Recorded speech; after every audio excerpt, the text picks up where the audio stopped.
Hey guys, and welcome back to Sasquatch Theory. In this episode, we have Dwayne from the eastern part of the United States. He has had a multitude of experiences, and he is a private researcher who follows up on Bigfoot reports from around his area. Dwayne has been on Small Town Monsters and a few other shows in the past. It's going to be a long one, guys, so we'll get right into it. If you enjoy Sasquatch Theory, please like and subscribe. Also, you can now join the Sasquatch Theory YouTube membership. Alright everyone, let's dive straight into Dwayne's cryptid history.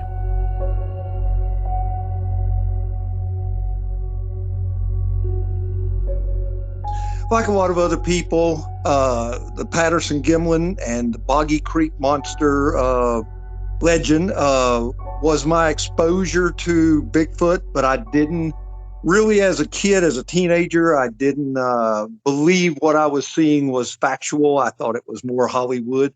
So I sort of just accepted it for entertainment value and had fun with it, watching it. And that was it. Because I'm from South Carolina. Actually lived in South Carolina and North Carolina from the 50s, 60s, 70s, 80s, and up till I moved to Pennsylvania in the early 90s. For work, but Bigfoot wasn't a household topic, especially in South Carolina. There was nothing. I mean, no one to speak to about it, no one to share your thoughts about it. And so I just passed it off, even though I was a diehard outdoors person. I mean, I was always camping, always hiking, doing some light, small game hunting. Something always had me in the woods, but never was Bigfoot part of my thought process that I could have encountered through all those days that I was a big Boy Scout and an Explorer Scout, camping and hiking across the Appalachian Trail and other places that we went. Never once did I think about I could have encountered a Bigfoot. Going forward now, or going back from now because of the internet and looking at archived reports, I now find out that I was quite close to Bigfoot encounters that occurred in places that I was at in the 70s and the 80s that I had no idea about. No one was talking to news reporters or releasing that information in the public. So none of us down there were exposed to that ability to know that they even existed. So going forward, 1983, I had taken a contract position down in Georgetown, South Carolina at the beach at the International Paper Plant. And my middle brother's father-in-law, who was a certified pipe fitter, welder for Daniels, I and he both were working on this massive modification project down there for about 8 months. And our homes, when we worked 13 days straight, and then we would have 2 or 3 days off for our personal time. We would drive 3.5 hours back to where we both lived near Spartanburg, South Carolina. And it took us through some very remote, isolated areas. And one being the Sumter National Forest, the Wateree recreational area, which is a massive expanse of land and swamps and very rugged. Well, in August of '83, Brady is the man's name, and he's passed as of last year, so I can talk about him as a second as he's left us. But in '83, he went home on a Friday night after work, which we had a 10 and 12-hour work schedule hours each day. And as he's driving between Camden and Liberty Hill, it's probably even isolated and remote even today in today's standards. But back then, it was about 15 miles of nothingness but woods on both sides of you and isolation. No homes, a couple of little businesses, and they were always closed at dark.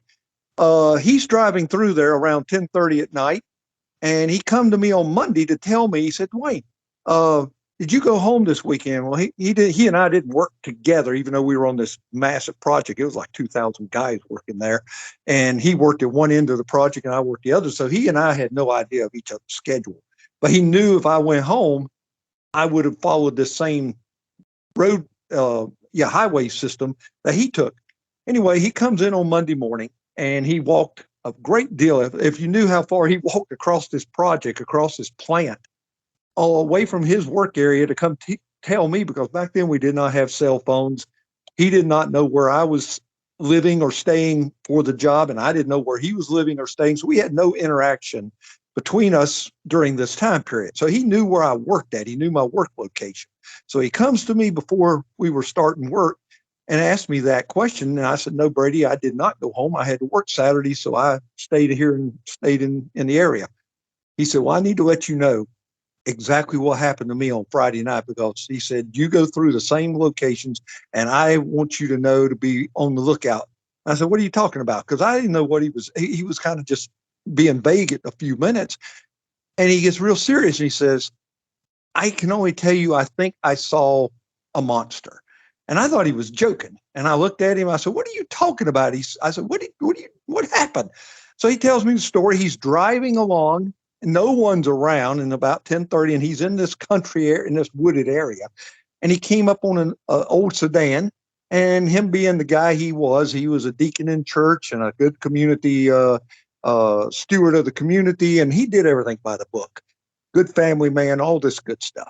So he said he just backed off of this car, because through there you didn't drive more than about 45 at any daylight or nighttime, because there was wild hogs, there were lots of deer, bear, lots of creatures that crossed that road on a regular basis. So you didn't want to hit anything and be in that area having an accident. So he's backed off and he's following this car. And all of a sudden, he didn't understand why this car did a swerve and went off to the right and down a little embankment. And he didn't know what happened. He didn't see anything. He just thought, maybe they had a heart attack or a heart or some illness.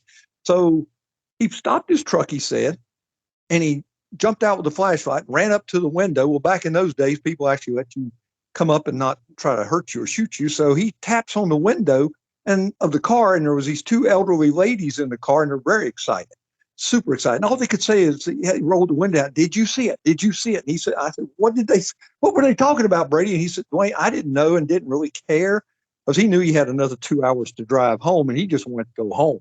So he looked at him and he said, I didn't see anything, but you're not going to be able to back this car up this little embankment because it had rained earlier. So he said, I have a rope in the back of my pickup truck. He said, if you want me to, I can try to pull you back up here and get you back on the road. So he's not thinking about anything that these two ladies are going very excitable about. He said, as he walked up and came around the back to open the door on the back of his truck, his flashlight hits this thing. It's standing right there. He said it couldn't have been more than 30 feet at the time from him. And he froze. And he said, it's just standing there looking at him. And I said, what did you see? And that's when he said it again. He said, Dwayne, I saw a monster. And when we didn't talk Bigfoot, there was no conversations of Bigfoot between anyone in that area at that time. And he was not into Bigfoot. He never was, really. And I said, what? And he starts describing this thing. And he says it was looking at him eye to eye. Well, he was not thinking about where he was at the time, and it's pitch dark except for car lights and flashlights. He thinks it's 6 foot tall, and he holds his hands, extends his arms out as far as he can, and he says it was so broad. He said it was bigger than any wrestler, football player, or bodybuilder he had ever seen. He said, I've never seen anybody as big as this thing. It was massive. I said, what in God's name? And then he tells me, he says it had jet black hair from head to toe hanging, and it was long, wet hair. He said it must have been from the rain or being in the swamp. And I'm just standing there talking to him, and he starts getting very emotional, and he starts getting like nervous, a quiver in his voice. And I'm like, take your time, Brady. But he had to hurry because he had to go back to his work area. And he said, Dwayne, I just want to make sure you don't encounter this and not expect to encounter it. I want to let you know what it is. But I said, well, I don't know what it is you saw. I said, and neither one ever said the word Bigfoot or anything like that. We said mountain, we said monster. Well, I'm listening to him, and he said it smelled, and he was a hunter. He said it smelled like it would smell either roadkill or a deer hanging in the woods 3 or 4 days in the heat and a landfill. He said it had this really rank smell. And he said, with his flashlight standing there looking at it, it had bright red eyes. Well, this is like the benchmark in my eyes. This is like the benchmark of all Bigfoot sightings that have occurred since that time. And this was like no one ever spoke about Bigfoot, not us, between Brady and I. So I'm like, wow, Brady. I said, this is crazy. I said, well, what did it do? And he said, I don't know. He said, I must have been in shock. He said, because I stood there and I don't know how long. And he said, finally, it just turned and walked over to the tree line, and it stopped and it looked back in his direction, he said, and it did this gurgling, grunting noise. And then it just walked in with its arms pushing the trees aside and walked into the woods, and he could hear it just thrashing and breaking trees and tree limbs. And I'm like, good God, Brady. I said, that sounds like a monster. I said, this is crazy. So he said he went back, he got come back to his senses enough to help the ladies. He got their car back up onto the road, and he asked them before they drove away, why did you drive off the road? And they said, well, that deer was crossing and this big black object was chasing it. And we dodged it by jerking the wheel off and turned the car off the road. So it was chasing a deer. Well, then Brady said he got back into his truck. And as he said, he thought he might have been in shock. He said, I started shaking so badly, it took me almost 30 minutes to calm down enough where I could finish my drive home. So he comes in on Monday and he tells me this, and I'm just like, wow. So yeah, I did go through those locations several times from that August date until the job ended in October, and I never saw anything as I'm driving. And I moved to Columbia, South Carolina in March of '84. And then I decided I'm going back to that location because I already wanted to go hiking in the area anyway. So I went back and I knew exactly where Brady had his encounter. So that became my first location I can officially say I researched. I went, and what it was, like I was going to say, is that 3 to 4 foot embankment. Brady didn't take that into consideration when he's standing there thinking this thing's looking him in the eyes, eye to eye. He didn't realize it's 3 feet, probably 3 feet or 4 feet, standing below the surface of the road surface where he's standing. So he probably did see a monster.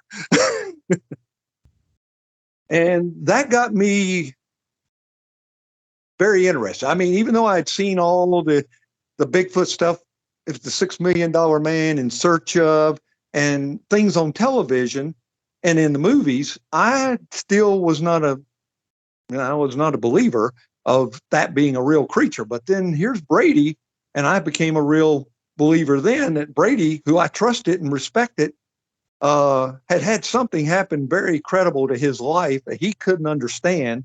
And I was trying to find answers, but I never did. I went all over those, what I could. That's a very dense wooded area. And me with my 44 Magnum on my hip, I went through those around those swamps and through the wooded area from '84 until I moved away from there in '88. And I never found any evidence there or any other locations nearby.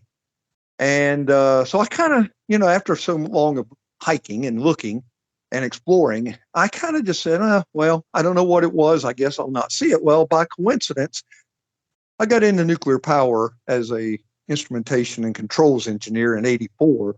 And in '86, I ended up with an invitation by GE to come out to Washington State and Oregon for a year to work on a modification project out there. Well, I said, you know what? This is great. But I never put Bigfoot together with my location where I was going. And again, because there was no conversations driving that area with Bigfoot information, I just went out there with the love of thinking, hey, I'm going to be in the Pacific Northwest. It's beautiful. I've seen pictures and postcards. I want to go. So I took off and went out, and I'm doing as much as I can go. And you couldn't talk Bigfoot in any of my location because I have security clearances that they would have questioned my intelligence or my logical mind. So I just kept that on the back burner. I never really talked about it at work or anything, but they knew I had a passion for the outdoors. So I'm out as much as I had availability hiking in the Dalles, hiking in the Olympic National Forest, hiking in the Cascades, along the Cascades at the foot of Mount Hood. And I'm in all these different locations that were just God's country. They were gorgeous. They were beautiful. And after I'd been there for about 6 weeks, 7 weeks, 2 months, whatever, uh, one of the guys said something about, "Hey, Dwayne, have you been up to Mount St. Helens?" And I said, "No." I said, "I didn't think there would be anything up there I could see." And they said, "Yeah, they just recently opened the red zone, and you'll be able to see the peak from the area that you're able to hike into. And you might see some few other things. It'll be just a nice place to go take some pictures." So I got on what's called Kid Carson Highway, and I drove up one Saturday morning. And on my way up there, there was this souvenir stand on the right side with this massive statue of a Bigfoot out in the parking lot. Well, that caught my eye because, again, I wasn't thinking Bigfoot while I had been there. And I thought, okay, I'll stop and I'll get a picture of this statue while I'm in the parking lot. I look up on the little knoll, the little hillside where the souvenir stand is, and I noticed that there's these cartoon caricatures painted on decals on the side of the building that look like, well, between chimpanzees and Bigfoot. And I thought, well, what's going on here? This guy must be into this Bigfoot stuff. So I reluctantly went up to the souvenir stand as there wasn't anyone around that day. And I went in, and it was a souvenir shop, and I thought, oh boy. So then off to my right, as I immediately walked in, this guy had an annex, a built-on room on the side of this building. And it was wall-to-wall display cabinets like you see in a jewelry store or something like that. And in there, you could see, just standing at the doorway, all of these newspaper articles and castings and Indian relics and just different things. And I thought, okay, he had a turnstile there, and it was $1 to get in. And I thought, what the heck? I want to see what this is all about, because I thought it looked kind of interesting. So I walked in. And I just start browsing from one display to the next, and he had a lot in there. And it was very fascinating. I'm reading all of these archive stories that were of the Mount St. Helens background, of the Ape Canyon, of the Ape Canyon wild man. And I'm like just blown away. I'm reading this stuff, and I'm thinking, wow, this could be a lot like what Brady experienced in South Carolina a couple of years ago, because this was 86. And as I'm doing that, the guy that owned the shop, he comes over and he's noticing me, I guess, that I'm taking my time and not just blowing through there. And he said, "Hey, you must have an interest in Bigfoot." And we had a couple short conversations, and I told him about Brady's situation. And so he and I end up getting into some in-depth conversation, because he had been living there all his life, and he was probably in his 60s, and he had a lot of experiences himself. And he's showing me his own evidence that he had put in there, along with other people who lived in the area who had brought to him to display in this little museum-like area. So after about an hour or so, I said, well, I got to go, because I'm going hiking and I want to get some pictures while it's still clear. And there was this young guy who looked like he was in his late 20s. He had walked in and come over, and he's standing there and just kind of listening in. And he says, well, you want to go, you want to see better than what you're going to be able to do hiking? He said, I got a helicopter parked up the road. He said, I'll take you up to see into the mouth of the volcano and anything else you want to see. So I'm like, wow, okay. I'd never been in a helicopter. I'd been in planes 2 or 3 or 4 times all my earlier years, but I had never seen any view from a helicopter. So we go up, and sure enough, there's sitting a beautiful helicopter. And I end up being the only guy that's going to be with him that day. So I was feeling really special about that. So I jump in the helicopter, and we put on the headsets, and up we go. Well, I'm getting a great view right off the bat. There's these herd of elk grazing on the moss that was right at the edge of what would have been the red zone then. And we're talking over the headset, and I'm looking, because I'm just super fascinated and trying to take some pictures at the same time. And as we're flying up toward the mouth of the volcano, I kind of jokingly, being a jerk, said, I did not know you could see so easily out of a helicopter and recognize things on the ground so easy. I said, did you did you ever see a Bigfoot? Because I'm thinking, well, he was in that shop. He had to have known all about what the other guy was doing back there. So I figured he'd just kind of ignore me. And he goes, well, yeah, yes, I did. And I'm like, really? You did? He said, yeah. He said, before the volcano blew, he said, about 2 weeks before that, he said, I was taking some geologists up to Johnston Observatory. And he said, on the way back, I'm coming along the north shore of the lake. And he said, I was only about 150 feet in the air. And I'm just coming back to pick up some other people to go on a tour. And he said, I happened to look, and he had a full view at his feet that you could look out the nose of that helicopter. And he said he was looking down and he saw movement in the tall grass, and he thought it was a couple bears. And he pulled up and slowed up and stopped the helicopter, was hovering over it. And when he did, he realized it was not bears. It was something large, two of them walking side by side on two legs. Well, he already knew about Bigfoot, obviously, and I found that out later in conversation before I left him. But he was from that area, and Bigfoot was just another conversation there. It's like talking about your football team with the people that live there. They take it as a matter of fact situation. They are not offended. They're not weirded out when you're talking about it, which I found that to be very pleasing. But he said as he's pulling up and watching these creatures and hovering up above them about 100, like I said, about 150 feet, he noticed that they just kept walking, never looking up at the helicopter, never even acting like they paid any attention to it. And then he said just shortly, both of them turned and went up into the tree line, up into the woods, and disappeared. And then he had to do his thing. Well, I found that fascinating. So we're almost to the mouth of the volcano, and I kind of pushed that aside. And he took me in. He did. He took me into the mouth of the volcano. I mean, we were oscillating 50 feet in the air like a yo-yo. I couldn't even hardly take any good pictures. Thank God we didn't crash. But this guy knew how to fly a helicopter. So we're doing all of that. He's giving me adequate time to take my pictures and stuff. Then as we're coming off the mountaintop, and I started the conversation back up about him seeing these two creatures. And I said, did you ever see them again? And he said, well, sorta. He said, as we're flying to go up to Johnston Observatory area and up to I don't even know what end, the far end of the lake, that's where we were going to go. He said, let me show you where I saw them taking what I believe to be bodies in cargo nets.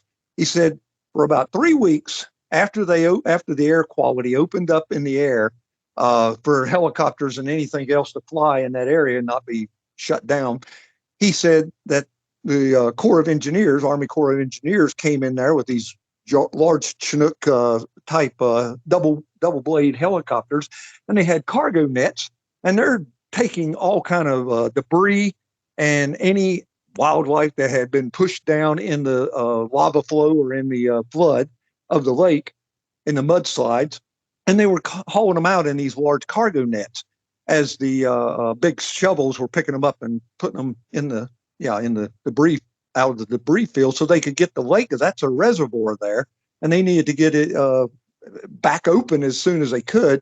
And so he knew about all this, and he's watching it. He'd go up there when he had to check on things. Well, after they had opened up the area, and he's watching all these helicopters, he's back in the air flying and taking tourists and the geologist back up on top of the mountain. He pulled up one day. He said he was coming down, and he saw one of the choppers was hovering right there at the fork of the mouth of the lake and the Toutle River. He said he's watching this helicopter just hover with his net below it, and he didn't think anything about it. He said when it lifted up, he could see what looked like a large arm and a hand covered in hair, and a leg and a foot hanging out of the other side of this cargo net. And he just assumed it was creatures, Bigfoot. He didn't even think about it. And then he went and done his business, but he started telling people what he had seen as if, like I said, as if he was talking about the Saturday night football game or something. And no one was really making a big deal out of it until somebody down at Kelso got word of it, and they wanted to do a report. So they asked if they could come interview him. And again, he's not giving it any thought, he said. And so, yeah, he gave in. The guy did the report, and just as he had seen it and put it in the paper. Well, he said within one day, I think it was one, maybe it was two, one day right after that report hit the news, this sedan come to his farm at Castle Rock. And these two guys get out. Well, this again is before Men in Black type conversations have ever hit the news waves. He said they get out and they tell him that they're government employees, and they give him a warning that if he doesn't retract his story and say he was mistaken, he risks losing his pilot license. And I've learned later through research that they also threatened him to lose his pension, his military pension. He was a Vietnam veteran.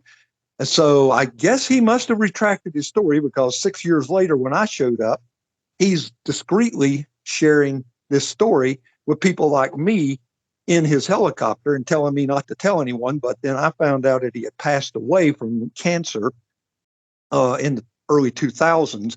So I felt like I had no reason to hide the story anymore. But that really got me started. I'm like, wow, but I didn't know whether I should believe everything he had told me. But then later, there was all these stories that started coming out on the internet about Bigfoot creatures, bodies being found, and it just fit right in with what he had told me while we were in the chopper. Yeah, that is interesting. And I've heard from a lot of people, or I shouldn't say a lot of people, but I've heard stories in the past where they pulled bodies off of Mount St. Helens. Oh, yeah? Okay. I haven't heard about that. I just heard about the ones they dredged up out of the Cowlitz. I heard the Cowlitz River, and then where he told me they're at the fork of the Toutle River. Yeah, I'm not too familiar with the area, but I've heard stories from like Ape Canyon and, from the Olympic Mountains. Yes. So after I had that experience, I sort of just did my own thing. I was going horseback riding. I had 5 guys in the office that were pilots. We were in the air practically every weekend, and I asked several of them. We went over Indian Reservation in Idaho. We were all along the coastline. I mean, we were everywhere. I never, ever had a Bigfoot aerial sighting or had anyone. What couple of people I shared my information with said, yeah, you could probably talk to anybody around here. They'll all have a story to share with you. That's just something everyone here has.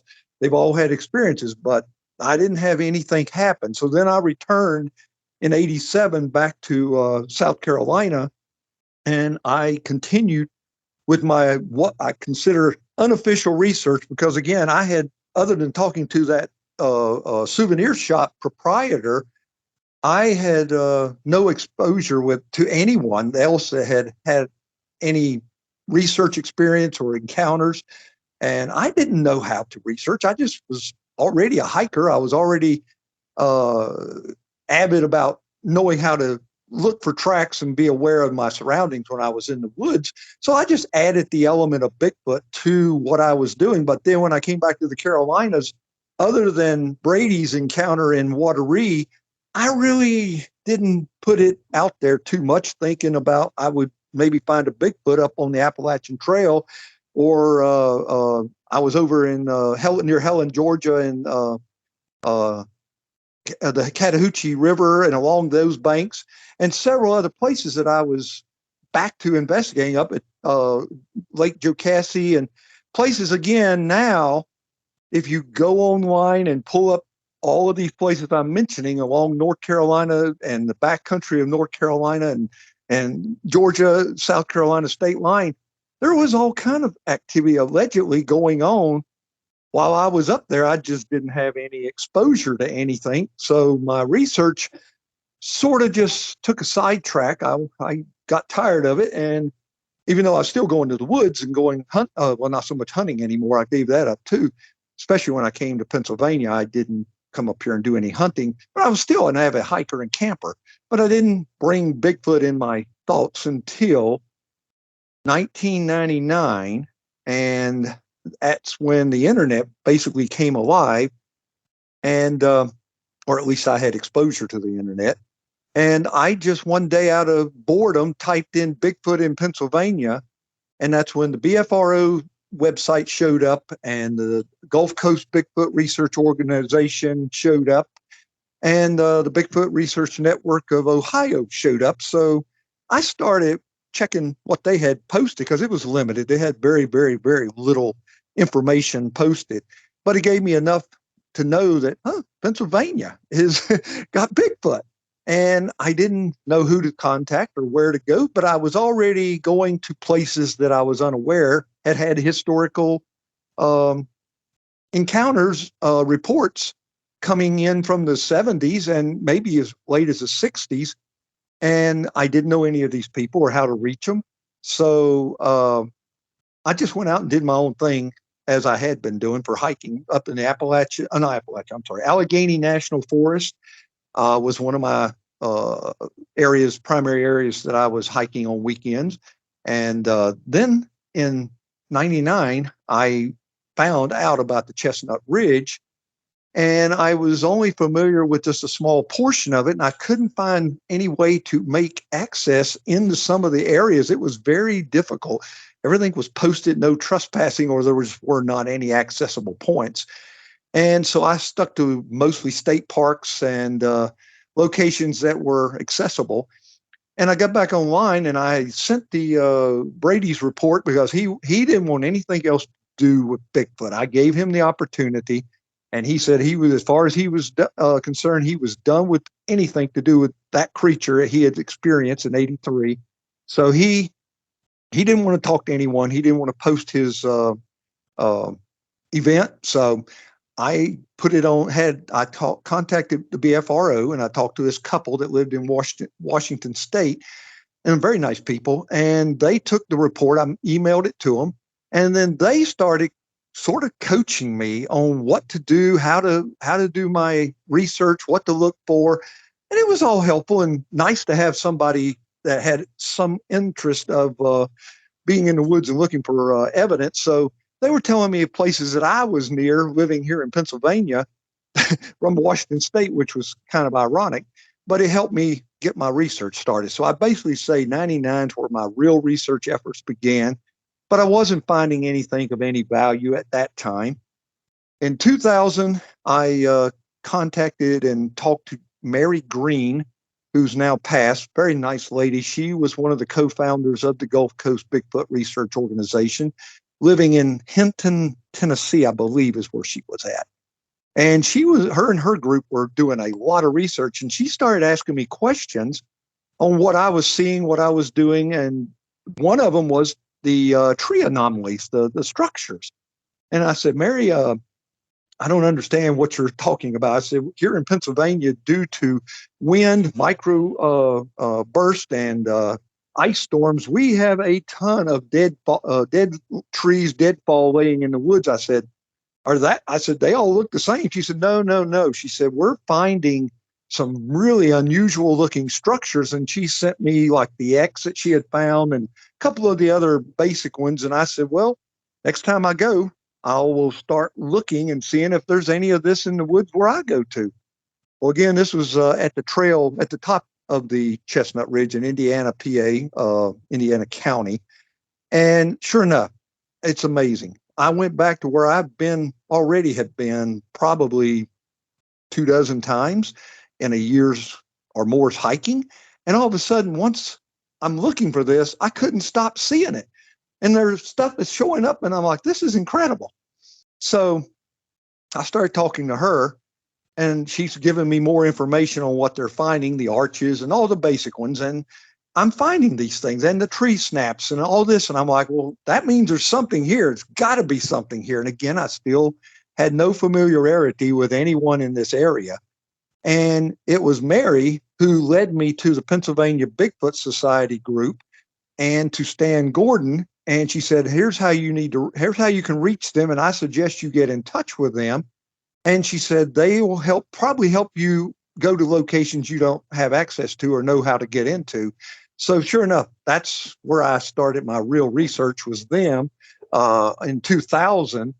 And what's jokingly, I guess I was the first person in this area to find the structures here and look for them, because then I shared it with them, and then I shared it with the others in BFRO and the Bigfoot Research Network in Ohio.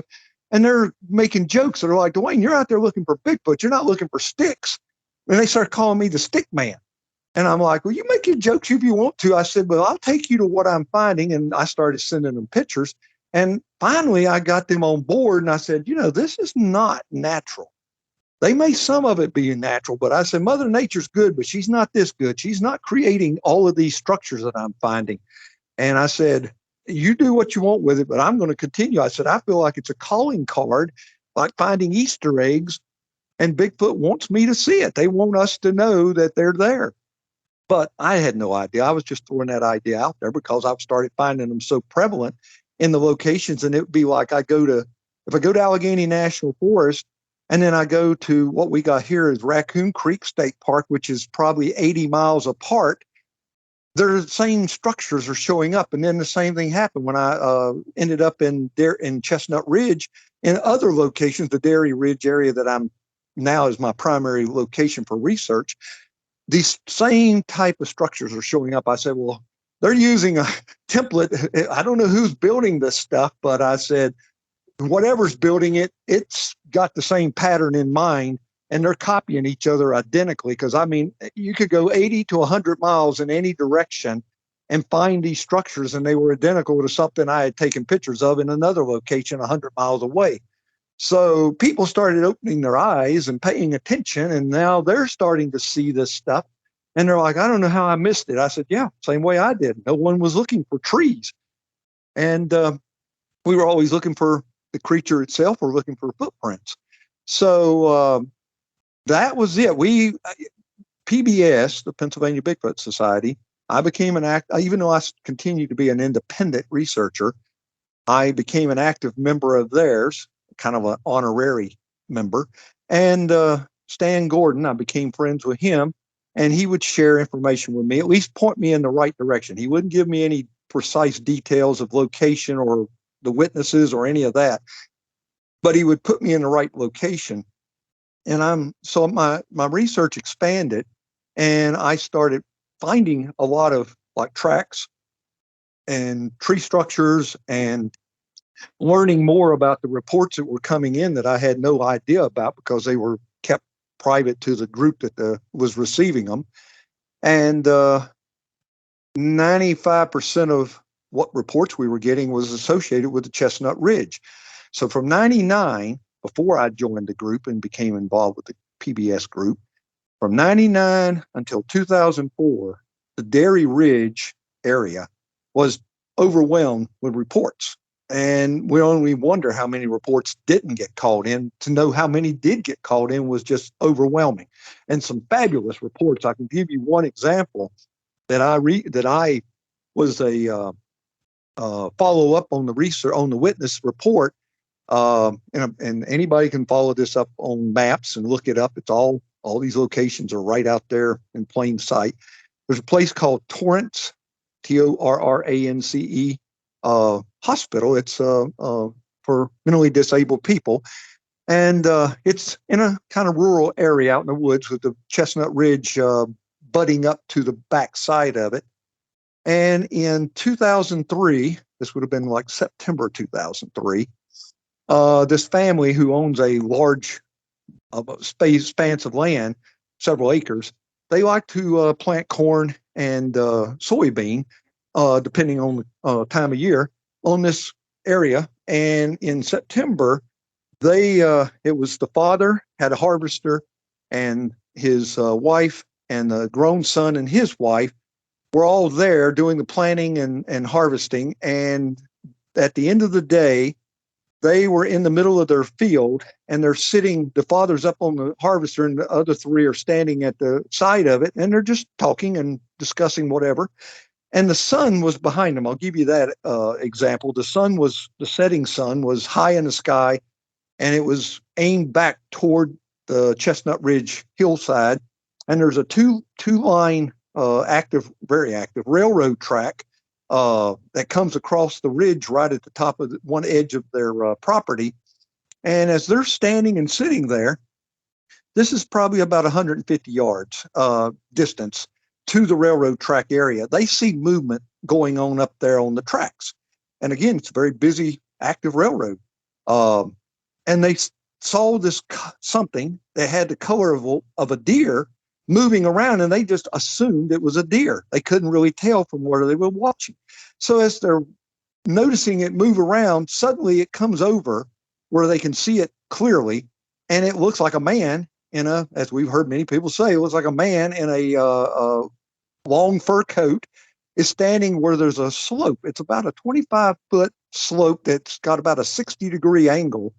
And this thing sat down on its backside and slid down this hillside. And they're watching this all the time. And then it stands up, and they can still see it from about its chest area to the top of its head. And it's walking directly toward them. And they don't know who it is or what it is. And they said they're watching it closely. And as it come a little bit closer, then as it is coming, they didn't, no one at that time, and even after we come back up there as a group and recreated everything, did they take into account that at the bottom of that slope that it slid down, there's about a 2-foot drop. It goes down, it slopes down toward the hillside about 2 foot. So when this thing stood up, and they're seeing it at its chest level, when I stood up there, I'm 6'2", they couldn't even see me. And they seen it from his chest up, and it had a orangutan type colored hair, orangey, red hair that the sun was really making bright. And it's walking toward them at a pretty good pace, they said. And as it got about half the distance, that's when they realized this is not a man. And the son took off running toward it. And it must have noticed his movement, because as soon as he took off running toward it, it took a 90-degree right turn, and it moved like lightning. He said, they all said it. They said it looked like Fabian running with his hair in the air. He said, but this thing was all the body hair, everything, its arms, its legs, its back, its head, all had like 6-7 inch hair. And it's just blowing behind it. It's running so fast toward the woods. And it goes over to this, it's like a spring-fed run that comes under the railroad track through a manhole that's big enough to drive a tank through. And it hit that woods. It took the right and went through under the railroad track, and that headed it back up toward the Chestnut Ridge mountainside and out of sight. Well, the son, who was ex-military and ex-athlete runner in school, he said, I've never seen anything run like that. He's a good runner. That's what he'd done. He'd run for sport. And he said that this thing outran him by, he never even got close to it. So we come up like a day later, 2 days later, of several of us did, and I, being the tallest one in the group, get to recreate what they all witnessed.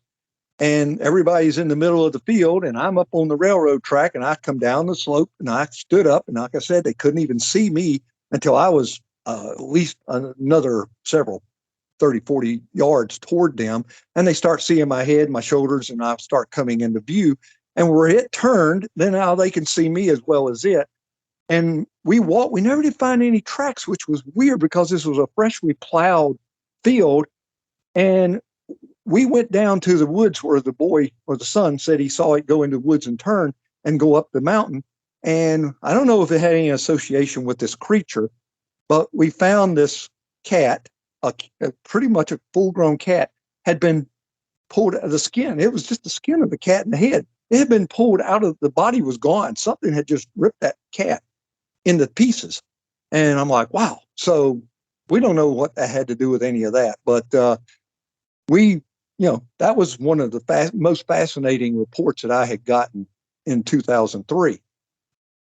Before that, and maybe you saw where I sent that to you in some of that evidence, in January of 2003, myself and 3 other guys who were part of the PBS decided we were bored. We wanted to, and we were eager to see if anything was up on the mountain after all the other reports that were coming in. We had 15 inches of snow that was on top of this mountain, which is the second highest location in southwestern Pennsylvania. So one of the guys had a old 70s Cherokee Jeep Chief with a beast of an engine and beast of rear low gears in the rear end. We plowed our way up to the top of the mountain.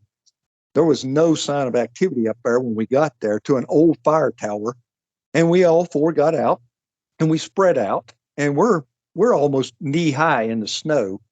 And we're walking around just to see if anything looked like it had been there out of place. And that's when we discovered what looked like mountain lion tracks. And we're following it for a little ways on the top of the ridge. And the tracks were, if you take the ball of your hand and do a loose fist, not a tight fist, but a loose fist, and you're getting about a 3.5-inch diameter. That's how big these tracks were. And there was you could tell it had retractable claws. So it was not a dog or a coyote or anything. It clearly looked like a mountain lion's track. Besides, we had one of the guys with us, the name was Ralph, was part Native Iroquois Indian. He was actually, that's what he went with us for, is he's really good at tracking and knew all these indigenous animals and tracks. And he looked right at it and said, "That's cool. That's a big cat." So we measured it, and it had a 3.5-foot stride between the front right paw and the left rear paw. We used that as our measurement. And it had a distinctive drag mark between all of the footprints that we followed. And so we're following this trackway, and it comes over the edge of the ridge down what's the fire break, where communication cables and power lines come up to feed a couple of the state police had a tower up there, and I think AT&T had put a tower up there, or whoever was Alltel. It was Alltel, I believe. They were only a few people that had cell phones back in 2003. So they had brought power and stuff up there. So this trackway had gone down this fire break, and that's about 100 yards down to another old abandoned logging road that still was being used by Game Commission and the family that owned the land at that time. So, and we actually could drive back in there ourselves if we'd have wanted to. So we get down there and we get on this logging road and we start walking, following this cat trackway. And all of a sudden it disappeared. It just stopped. It didn't go any further. And there was no trees really close to where the cat track stopped. So we're like, where did it go? What happened to the cat? So we spread out again and we can't find the track. But then a couple of the guys spot what looks like massive footprints of human safe footprints. And we all come over, and it's running parallel with the road that we're on, which was the least amount of snow. You get over on this siding, this rugged area, the snow actually was drifts over there, and it looked, hell, it was up to my knees at times or even higher. And this thing had clearly stepped into the snowbank, and was heavy as it was able to compress the snow down to almost an inch, 2 inches within the ground. And the shape of the foot was the clearest, the best footprint I have ever, still to this day, have ever witnessed for myself personally. And it was 17.5 inches by 8.5 inches wide. And when we took a measurement of this, because it was a trackway running parallel with the old logging road, it was 4.5 foot to the next step, to left to right, left to right. And we're like, what in the world? This has to be Bigfoot. There's nothing else that could possibly be up here doing tracks like this. We kind of ruled out being snowshoes or anything that someone maybe had made some kind of specialized primitive snowshoe or something. And we said, no, they were clean, clear, crisp tracks. And there was no distinctive drag mark. So whatever was doing it was clearly picking its foot up and placing it 4.5 feet to the next track without tipping its toe, catching and it being as deep in the snow as it was. Well, we couldn't even, at this area, we could not even hardly penetrate the snow. I mean, at that time, all of us were, full grown men. And even one of the guys, Bob France, he was a heavy guy, and he even tried to jump, and he barely penetrate 2 or 3 inches into the snow jumping, and him probably over 250 pounds. And he wasn't even doing much to the snow there. So me being the tall guy again, they want me to recreate if I can as best I could. So I put my foot down in one of the tracks and I tried to step with the other foot, which really threw me off balance being down at that depth and my other foot being up on top of the snow. But I tried to stretch my leg out. I wasn't even able to go 2 feet. And when I clearly pushed my foot down to lift myself out of the track, I just destroyed the shape of the track. So I don't know. We followed that for a couple hundred yards, I'd say almost an eighth of a mile around this logging road, and this thing staying parallel with the road. And we get to a place where there's, in the summertime, it's grass. It grows up about your waist, the wild sawgrass and stuff. And when it got to this location, it stopped. The tracks just came up, and just like it walked in or walked through or walked something, it just stopped. And there's no more tracks and no evidence of where it went. And as deep as those tracks were, there's no way that it went backwards without destroying its tracks. So I don't know, but that was a really cool experience. Yeah, that's strange that the tracks just disappeared. I get that a lot, actually. I recently had somebody send me a video close to that area you're talking about, and you can see these tracks in the middle of a trail, and they start out of nowhere and they just disappear. Well, it's freaky when you see it with your own eyes, and I'm a logical kind of guy. I'm a realist. That's what I call it. And this made no sense whatsoever to me, and still to this day doesn't. I can put all kind of ideas to it. And again, I know there's people that believe in portals, and there's people that believe in these things being associated with alien extraterrestrial craft and beings. And I know that people think they go into other dimensions, and all of those any or all of those may be factual, real. And they would certainly give more credence to what went on with the cougar and then the Bigfoot stopping in the middle of nowhere and not seeing them again. So I don't have an answer, though, that can overshadow what they think. Yeah, well, it makes sense to me. There's a lot of strange reports from the Chestnut Ridge area.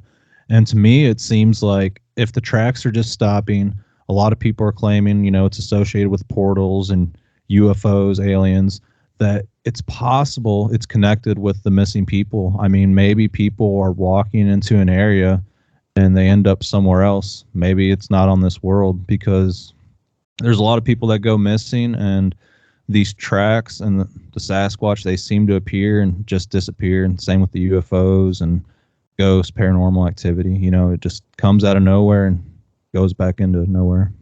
I agree. I've read so many stories like that, and I've followed David Paulide's 411, and it just dazzles me with how, and he's a thorough guy. He goes moment by moment with what information and evidence he's able to extract out of witnesses and out of the area that someone went missing. And I've thought that, based on my not sure of what is and what isn't, is maybe these people somehow are being mind controlled in these national parks and stuff, so that they do wander away from their group or wherever their location is, and they're being grabbed and pulled into these portals. And that's why we never see them again. And when they come back, they don't remember anything to share any information. And those that are found later deceased, nothing is obvious of what caused their passing, what happened to them. So there's so many unknown things that we as humans will never probably ever understand or be able to put credence to, because it doesn't fit with the conventional world that we live in. Yeah.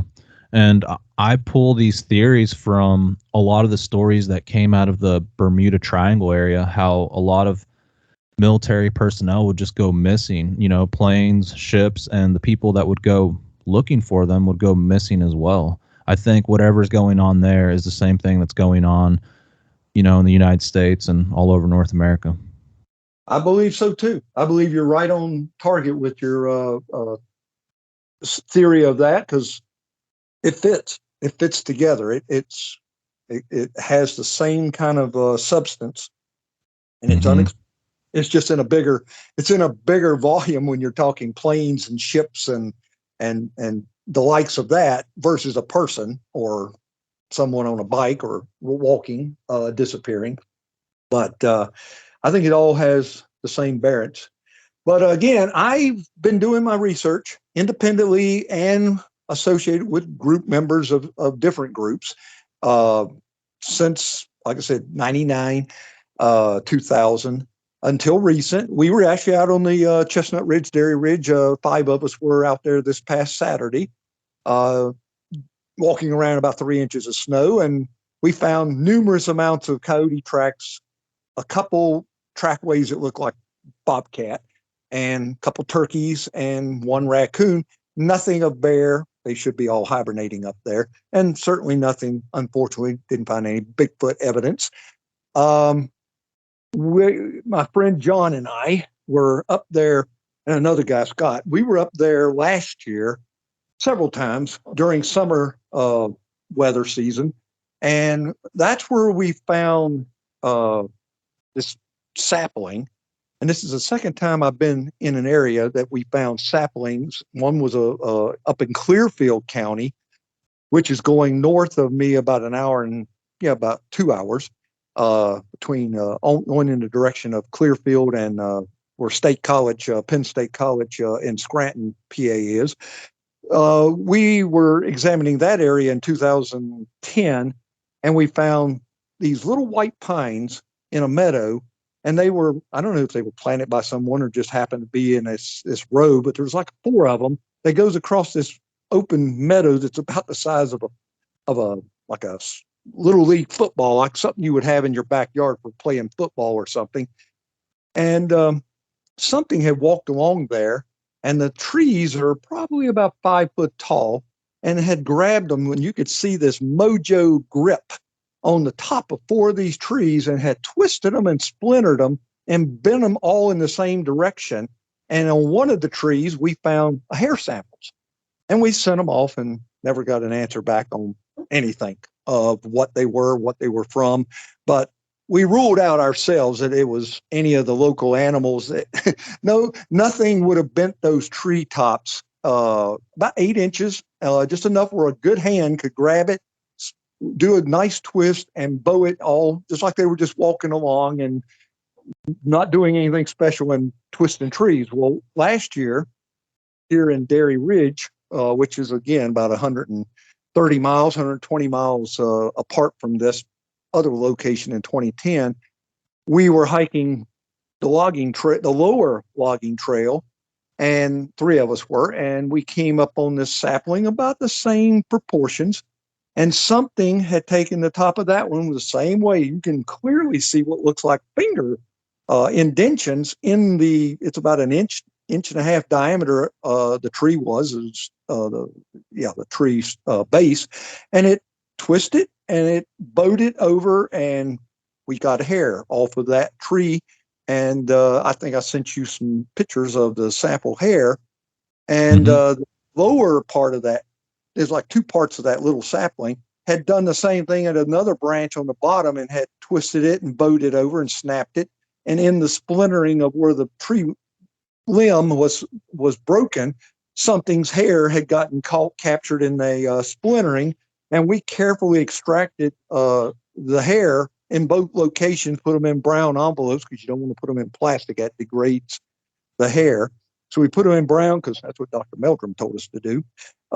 We put them in brown envelopes, and we brought them back, and I actually did send samples of those 2 specimens to Dr. Meldrum after I talked to him a couple of times, and he was going to have them examined under some high magnification microscopes there at Indiana University, but unfortunately, his schedule and everything else he has going on, he never got around to doing anything with them. So we're still mystified as to what these hair samples I have are and what put them there. But we had that happen last year. And another night in September, John and I were in another location along this same trail, but not as far back into the woods as we had found the hair samples. And we were at an area where there's about a 300-foot slope that goes down to a spring-fed dry creek bed. And we've hiked that in the daytime and really haven't found anything down there. And on the other facing slope, there's about the same thing. It's like a mirror image, 300, 200, 300 foot drop down to this middle area. And then on the back side of that goes back into the woods and just continues deeper into the woods. Well, we were up there doing a night investigation last year, and we're sitting in the chairs looking in two different directions. And John has his FLIR cameras or FLIR mono imaging devices. And he's looking he turned and he's looking across at the other adjacent slope. And he said, Dwayne, do you see that? And I said, see what? Because I was looking, because we had activity with coyotes for about an hour and a half or 2 hours. And I was scoping the woods and the hillside looking for coyotes. I thought, and they did actually come down later, another trip up there, but this time they didn't come down. So I wasn't studying anything like he was. And I turned around and I focused where he pointed to, and straight, directly at the height that we were on our slope was something coming in our direction. And his IR or FLIR camera had a better range than the one that I had. It was not as visible as his. And he's looking at it, and he thought it was a deer or something to begin with. And then it come a little closer, and it got right to the edge of where it would have gone down the slope, and it stopped. Well, I'm looking now. I could see it with my FLIR that I'm looking through, and it looked like a big guy. It had the shape of a man, and it was massive. And later, I got to do the recreation over there.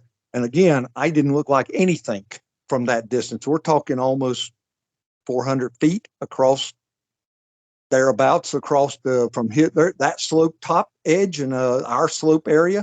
And it looked as big. It looked like it was something as big as me standing where we're standing, watching it from the distance. And it's just standing there, and it's all one heat signature. John had it in the red and the white pixel, and this thing is all white, and it looks like it's no breaks in it, nothing like clothing would have given two different variations or any different variations. And it's just standing there in a profile position with its arms down its side. And we're both whispering like, hey, do you think we're seeing what we think it is?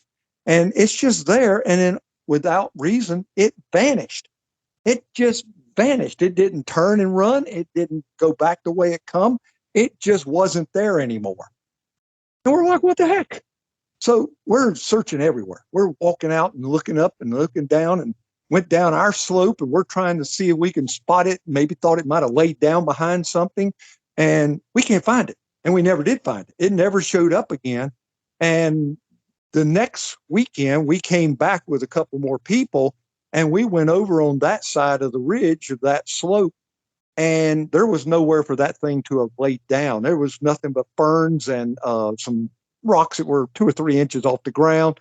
It was, and some dead tree fall limbs and stuff, but there was nothing more than 4 or 5 inches above ground level at that spot where we just lost it. We don't know what we saw, but it was there, and then it wasn't. Yeah, that's freaky to know that they can just sneak up on you like that. And I had a friend that filmed one on his pulsar thermal, and he claimed that it was in a power line strip, and it kept hiding behind a tree and then peeking out and then doing that back and forth for a while until it just finally disappeared.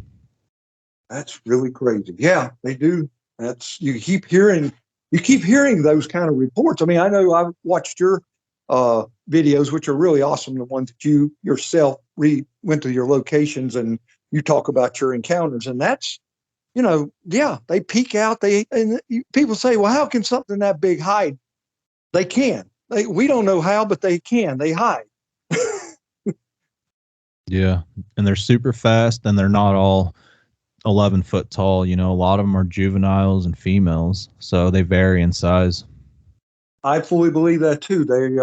I say they're biological. For a long time, when I actually first, again, going back to 99, 2000, internet and doing as much research as I could find material to read about it, I thought they were Gigantopithecus descendants. That's been my thoughts for years, because what Brady saw had a face like a monkey. He said it looked like the big gorilla we had at the Riverbank Zoo in Columbia. He described it looking like a monkey. And no one for years that I talked to or heard their reports described it as a Neanderthal or an earlier Native American Indian descendant or anything but ape-like, primate-like. Everything had that leading toward that. It's only been in the last decade and a half or so that they've come about where people now are trying to put another twist on it, and they may be right. Because now I'm kind of thinking these might be like the missing link because of the DNA that people like Melba Ketchum and the group that Dr. Meldrum was with up at the Snow Grove cabin when they collected DNA off of this the pegboard, the nail board that someone placed outside, and got the tissue, and they found microchondrial and nanochondrial DNA, and it come back with both primate and human DNA in it. Maybe these things are ancient human, and they've been around as long as we have or longer. Maybe they were here before us, and that's why they're so smart and why they know so much. But again, you can read all the history associated with them and all the research, and unfortunately, no one's research or no one's studies seem to match up with someone else's. It's always someone's got a little something different about their research that they discovered or something, and they go, well, this is why I believe it's this. And so when you can't find a specimen to do studies on, I mean, unfortunately, we're not Jane Goodall. We can't go to the Congo and sit there for months and watch a group of Bigfoot like she can with the silverback, the mountain gorillas. We don't have that good fortune, and wish we did. So we're all guessing, and we're not sharing information, sadly. We don't even share information properly here in the Pennsylvania area with all the groups we have. We struggle to know who each other's research areas are and what kind of evidence they're discovering. And it really complicates I get very frustrated because, and that's why I just pull away from the groups, because I feel like I'm better going out and looking for my own evidence than to depend on someone else to provide me something that they have heard or seen. So everything I have is something, when I do my presentations, or when like you said, you saw my interview session with Seth Breedlove and Small Town Monsters, I'm talking about my own experiences. I try never to, unless I went and firsthand interviewed the witness and recreated what the witness experienced, and only put it down as they tell it to me, not my own words. I never embellish a witness's report. And that's all you're going to hear me talk about. I'm not going to try to just get some kind of notoriety in the Bigfoot research world because I'm telling 100 stories. I'm not going to write a book. And if I had your talent and your equipment, I might have done a YouTube, I have a YouTube channel, but I don't have the camera skills and the editing skills that you do.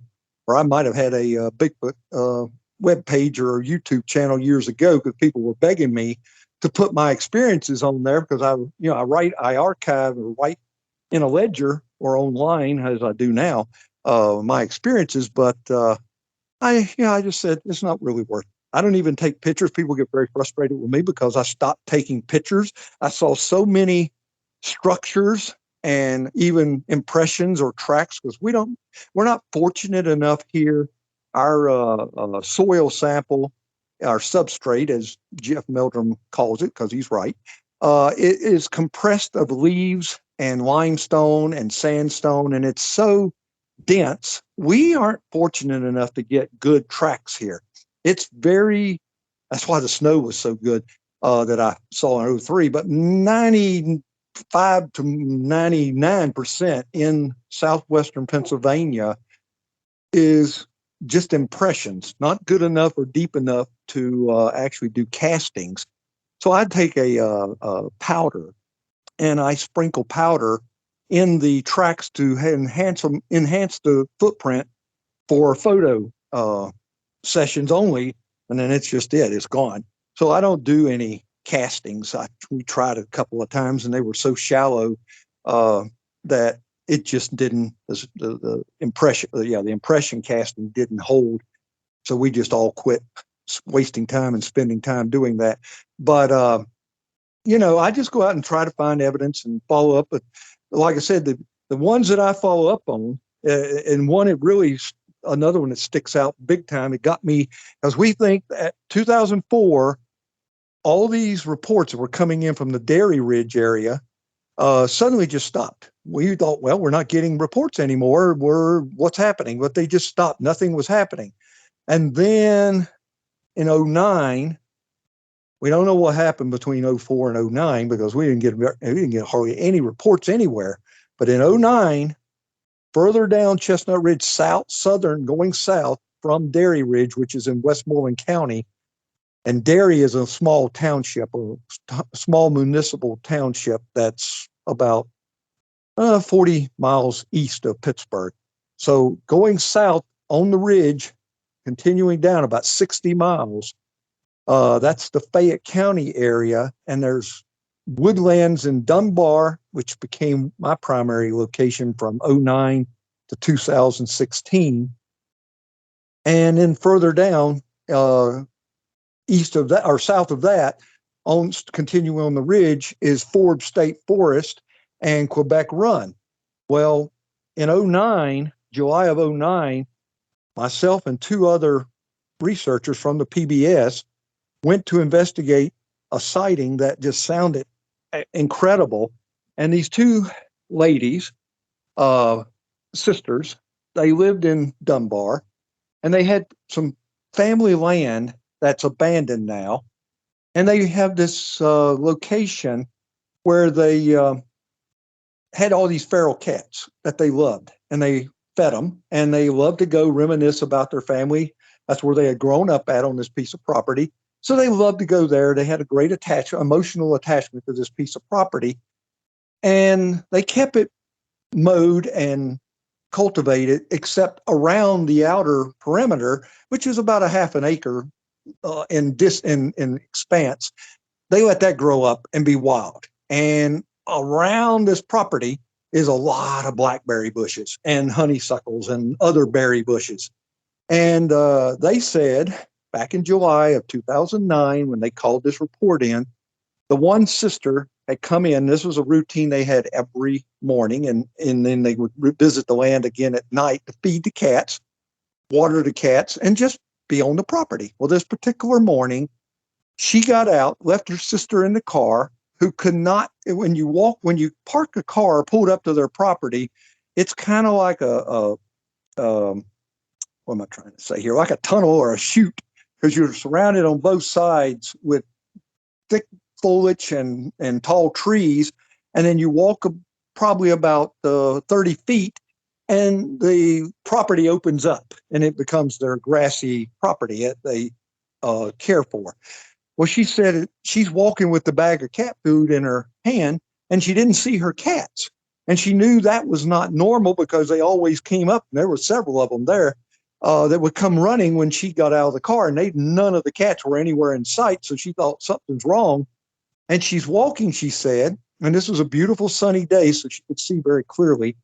And their yard slightly sloped up to the right, but nothing extreme. And that was a wall of honeysuckle vines and blackberry vines covering the view going up toward the hillside that goes up toward Chestnut Ridge, because the ridge butted right up to their property. And as she cleared this little opening going into her property, some movement to her right caught her eye, and she stopped and she looked, and she said, this is what she told us. She said it looked like, she thought it was a big shaggy dog. She thought it was like a big sheepdog, gray-haired dog, up there by the edge of the vines and all. And she stood there and she's watching it, and then she realized it's not a dog.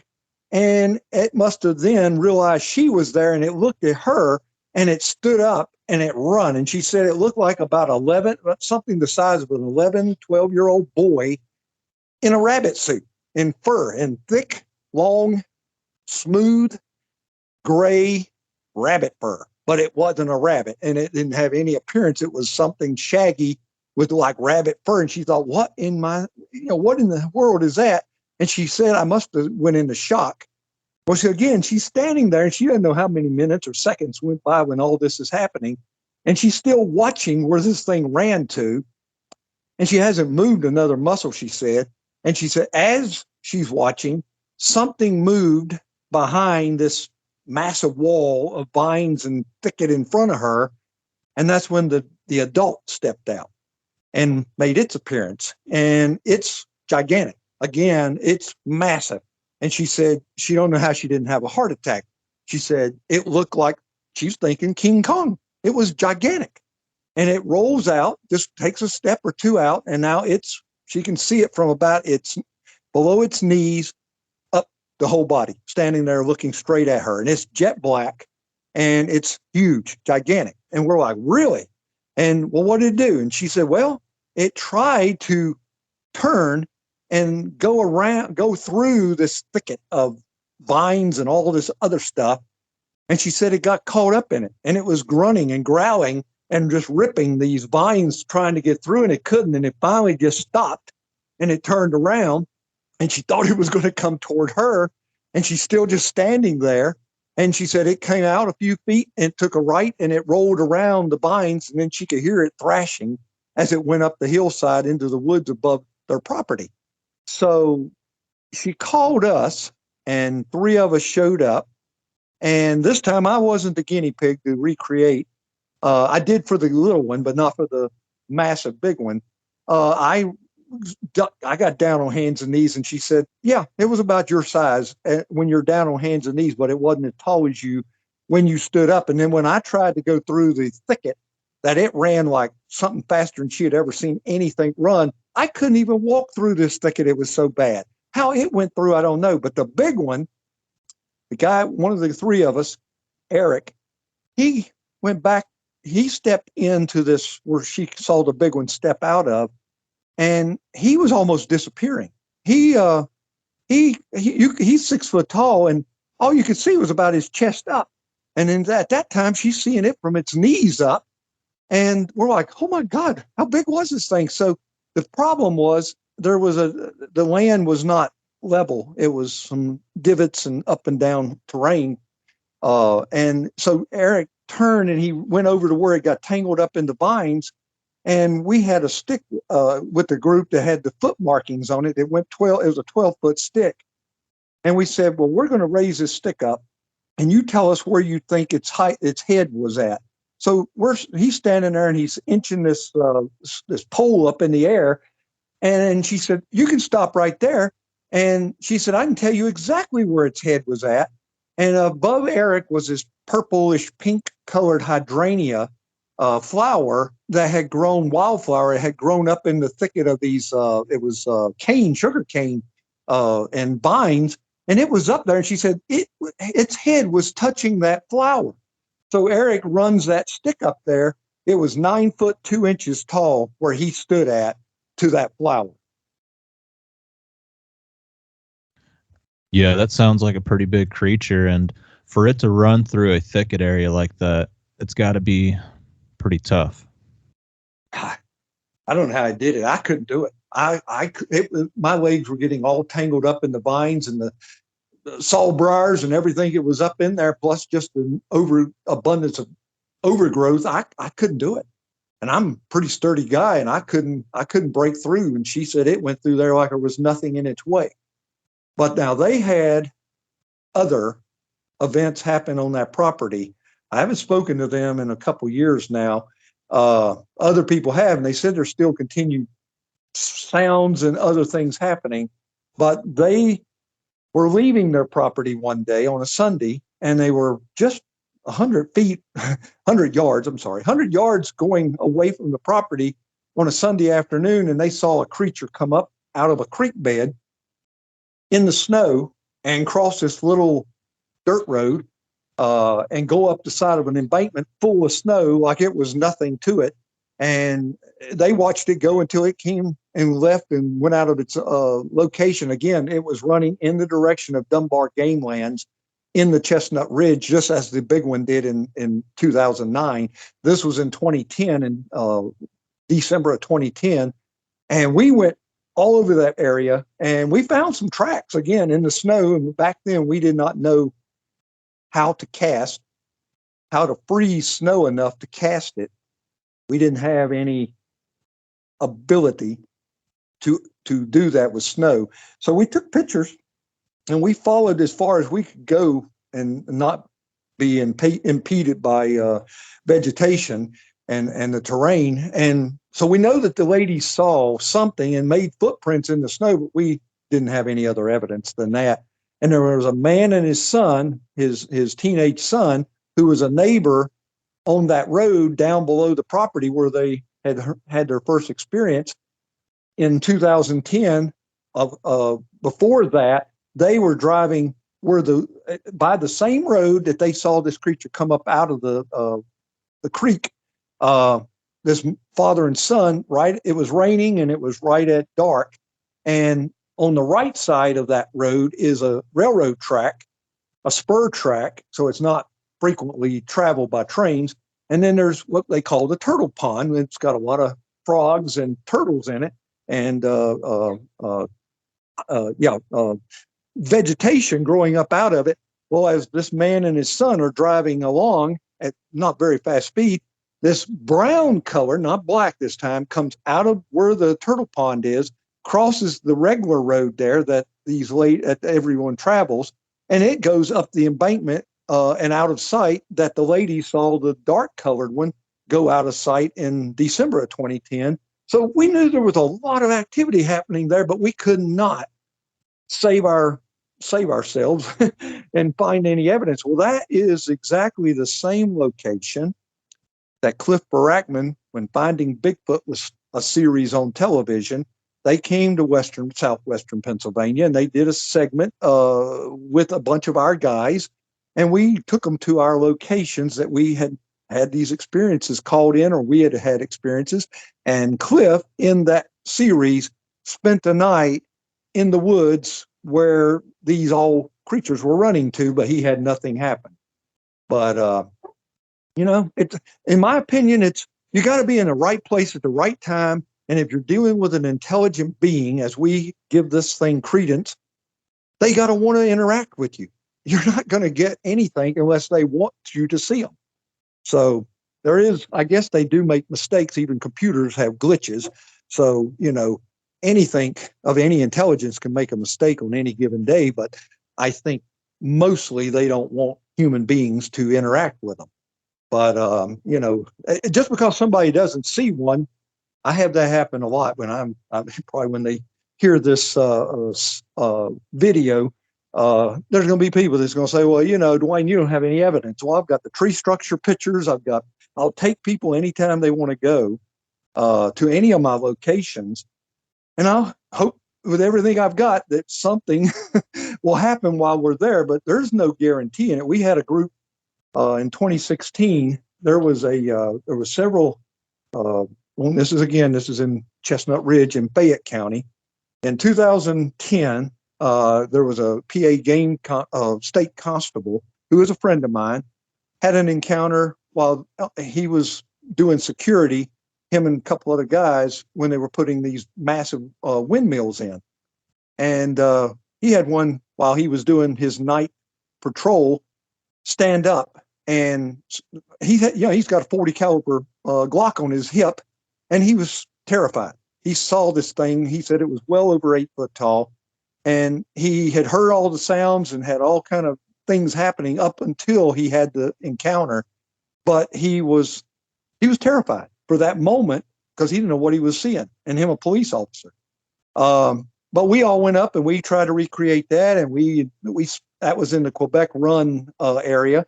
And then in 2016, there was a report called in, and I investigated this. Again, I investigated all of these, so I'm not just giving secondhand information I read online. This is stuff I went and looked at the areas, followed the people through the motions, and recreated where the alleged encounter took place and where the creatures disappeared to.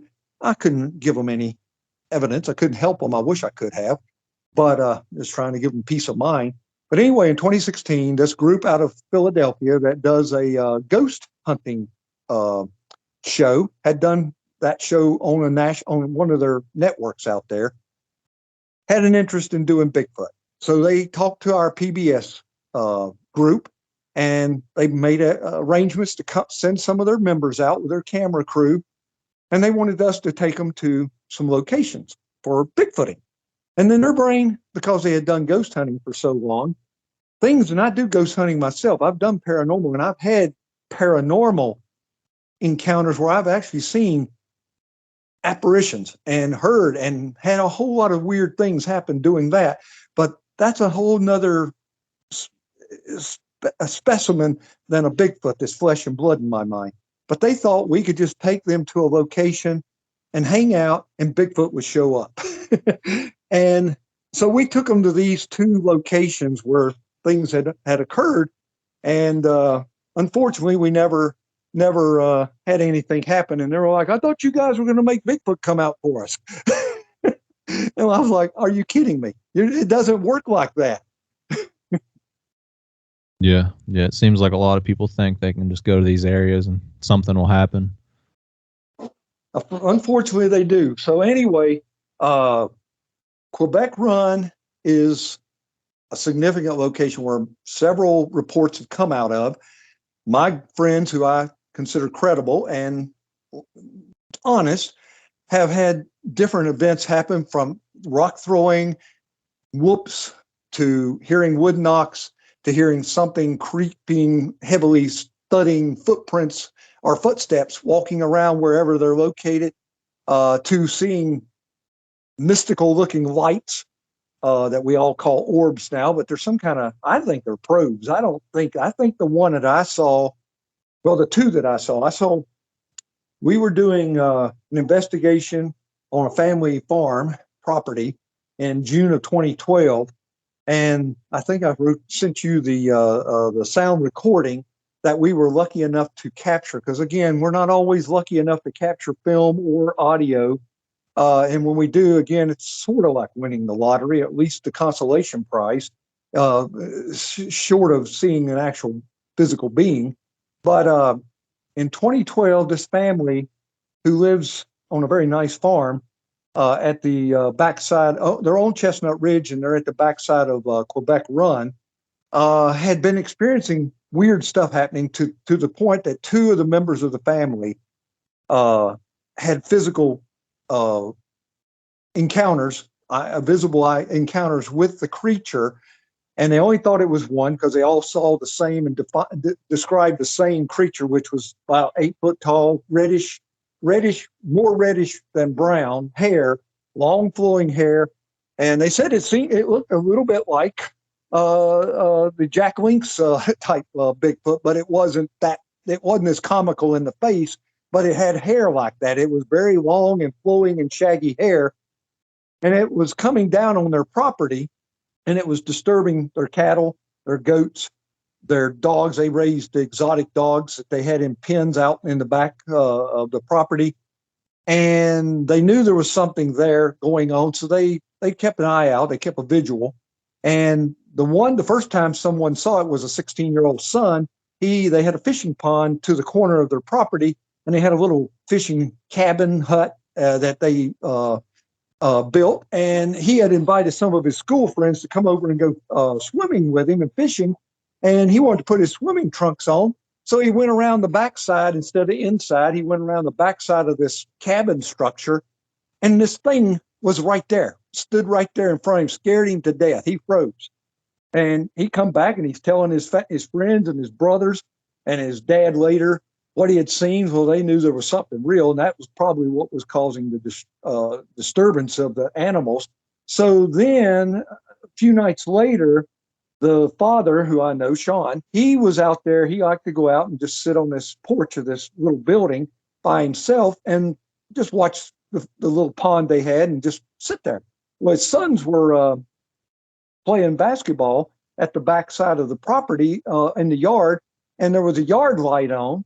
And he got up, and he was disabled, so he's walking with a cane, and they happened to see him. Well, there was a big floodlights on the front porch of this cabin, and they had come on as soon as he moved. The security lights had motion detectors, and so he's well illuminated from the backside and from the yard light. They said you could see Sean as clear as day almost as he's walking this pathway to come back up to where they're at. This creature stood up. It had been, there's like a drop off into a little field right there that had, I don't know if that was corn or what was in there, but it was down in this vegetation, and it stood up sort of to his left back. And Sean's a good 6'1", and this thing was almost a couple inches or more taller than him at a drop down elevation. And they're all yelling at him, "Dad, Dad, Dad, it's behind you." And he turned around, and it's hauling butt. It's running, and they can hear it crashing through the woods and going up the hillside, the backside of their property. So they're now getting very concerned that this thing is brave enough and coming up to be around the family, that they need help. They need to know what to do, if they can figure out how to stop it or make it leave. Before we could get there and do any investigating, within another night or two, the oldest son was walking the house dog out in the yard, and something threw a couple rocks. He said he could hear rocks go past his head. They were coming so hard and so fast and hitting the ground about above him and near him, that he said he knows if he'd have gotten hit in the head or any part of his body with the rock, he probably would have had a really serious injury or worse. So now that really upset him. So then me and this other guy, Eric was his name, we come out and we're doing a daylight observation, and we're seeing all kind of structures up on the hillside that Sean and his boys had never even bothered going to look for. And it was fascinating to see all these weird it was like one grouping of trees that were all kind of like, I don't know, they were like Bradford pear type trees or maple trees. They were like ornamental trees, but they were all wild trees. And they had grown in a grove. Maybe someone who had owned a farm years ago had purposely planted them there, but they were all the same kind of species of tree. And they were only probably about 8, 9, 10 feet tall.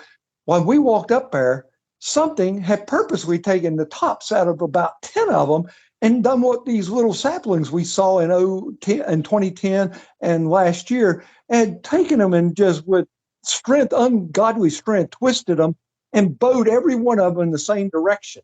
And we're like, what in the world could have done this? Because there was no way it was a micro burst or a tornado even, because it was bigger oak trees and poplar trees and other indigenous trees of that area that surrounded them pretty tightly. But these little sapling trees, these medium-sized trees, were all looked like destroyed. So we're taking pictures and looking at that. And then we moved around and we found a couple arches, and we found this one tree that was on a slope, and it was probably about a 16-inch or 18-inch diameter tree. So it was a fairly big tree, probably about 25, 30 feet tall. And it's got another one, exact type of tree that would have been positioned in line with it behind it on the slope. On the upside of the slope, something had snapped it off and rolled it around that lower tree and then wedged it into a fork on the lower side of that tree. And they were both identical trees. So we're seeing this weird stuff, just taking notes and thinking, okay, maybe something tonight will happen. So Sean had bought a H2 Zoom recorder, and Eric had an H2 Zoom recorder, and I had a little dinky Sony hand recorder.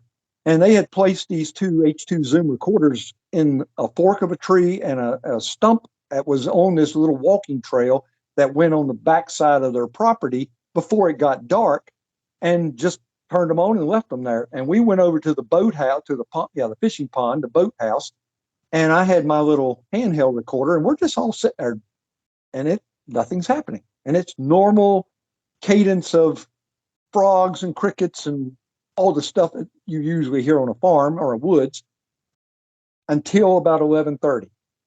And it got super quiet suddenly, as everybody says it happens when Bigfoot's around.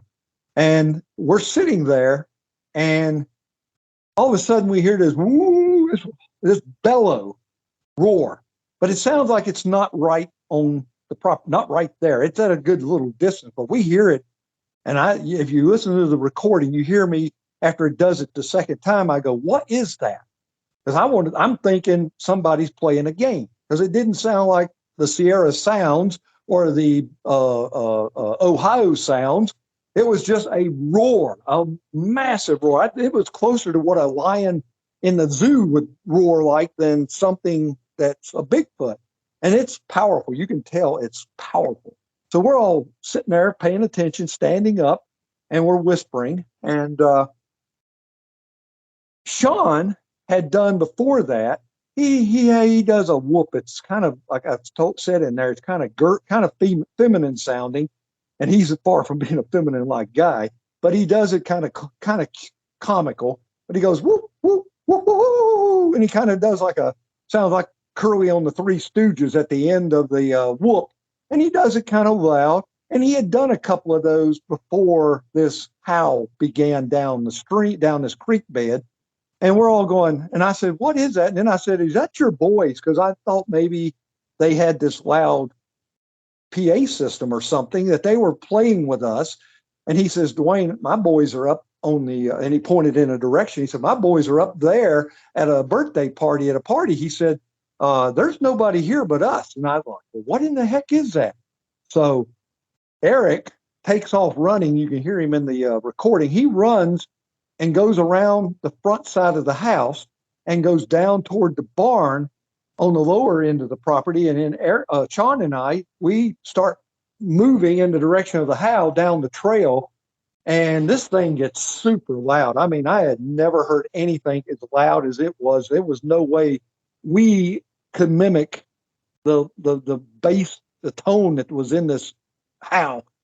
Well, Eric, he had another recorder with him that I didn't even know he had. That whole recording that we all have that we send out, he spliced it all together on some kind of synchronicity type of online software that you can hear the back, and then you hear Eric do a howl, and you'll do Sean doing another whoop, and it sounds like we're all listening to one recorder, but it's a combination of 4 recorders.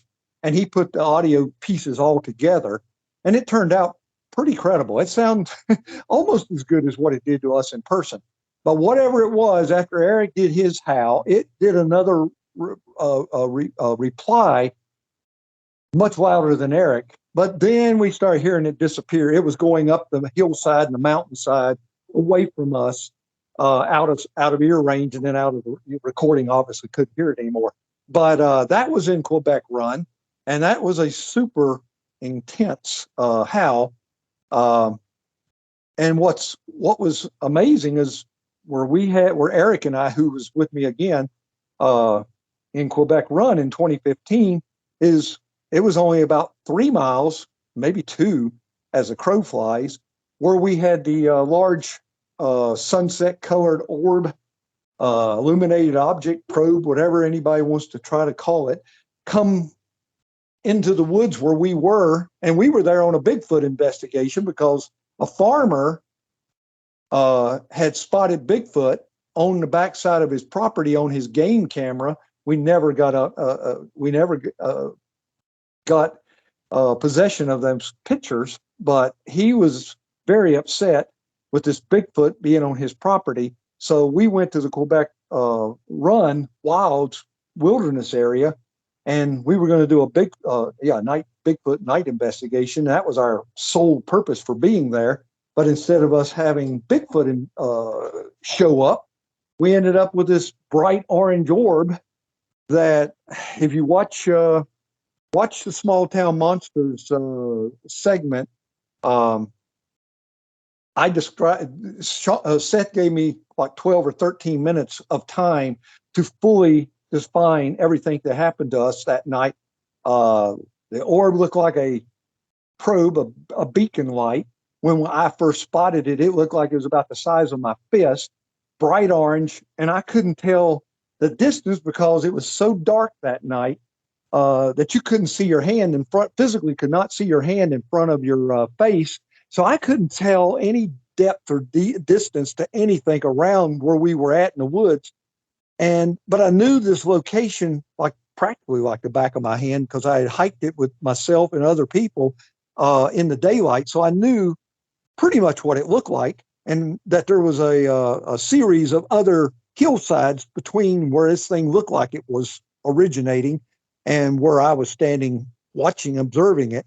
Anyway, over a period of time, Eric, who had took a moment to look at it, he thought it looked like a campfire. He thought maybe some people that do primitive camping or pioneer, wild wilderness camping had maybe took up an area over there on that other adjacent hillside, and maybe we were looking at a campfire, but it didn't have the typical movement of a campfire. It was just there. And I said, no, that's not it. So after several many minutes, we ended up didn't pay any attention. We just lost track of that orange orb because that's what I thought it was a beacon light. I stood back up. We're talking 15, 20 minutes or more. And there's no orange orb back there anymore, no orange light. And I spot what looks like movement under a canopy of hemlocks, which at the distance where I was at to where these trees are at that are like a natural canopy is probably about 100 yards, at least 100 yards, if not further.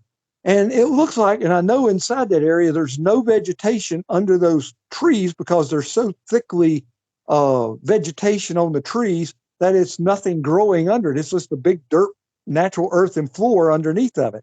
And inside of that is something weaving and bobbing around, kind of balloon-like, but it wasn't a balloon. It was now a light, and it was a rectangle shape, and it's a maize yellow. It's very faint yellowish color, and it's just doing some methodical movement and weirdness. And I got Eric to pop over again because where we were sitting, or where he was sitting, it was a little rise there in the area, and the visibility going down the slope from where we were, you couldn't see it sitting. So he gets up and walks over, and he watches it a minute, and he says, "Oh, I think that's probably somebody camping." And I said, "But it's not a flashlight. It's not emitting any. There's no illumination coming out from that light." He said, "Well, maybe they're using a big glow stick." I said, "Well, I don't think so. It's too big." I said, I don't know what it is, but it just doesn't look like a light." So he got sort of bored and decided, he said, "I'm going to walk around." We were at the end of a road about 2 miles in the woods. And he said, "I'm going to walk around the other side of this loop."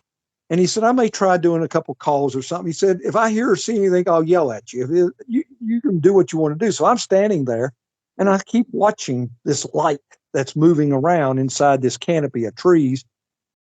And not long after he disappeared, I'm watching it, and it starts changing color from this maize yellow to a white, like cold, icy blue. And it's still the same shape and length and everything, and it's still moving in the same pattern. And it went on like that for several minutes. And then all of a sudden, for reasons I didn't understand, it glided out to my left, its right, into the bigger tree line where the ash and the elm trees are at, and sweet gums. And it went back away from me to another slope that's back there. And it went up, and I could say it was at the top of the tree line where this hillside's at. And I'm watching it, and it's not making any noise. And it's just kind of gliding, and it almost like it had a pattern. It'd come down, and it like it was coming the length of a tree, because all I could see was it. I couldn't see any trees or nothing, but I knew what was back there. And it would go a little bit to the right, and then come back up in the air, and then it would hover. So anyway, I'm watching this thing do its mechanical movement on the top of this a little hill slope behind the backside of where I'm standing. And it's doing this for several minutes, and it changes shape as it's back there. It goes from this rectangle to tell everybody it's like a cross or a Star of David, because it has pointed top and bottom, and then it has protrusions that are also pointed coming on each side of it. And even at the distance, I could still tell that it had changed shape. I couldn't tell it as defined as it was as it came up closer later, but it continued to be it was back to the maize yellow color.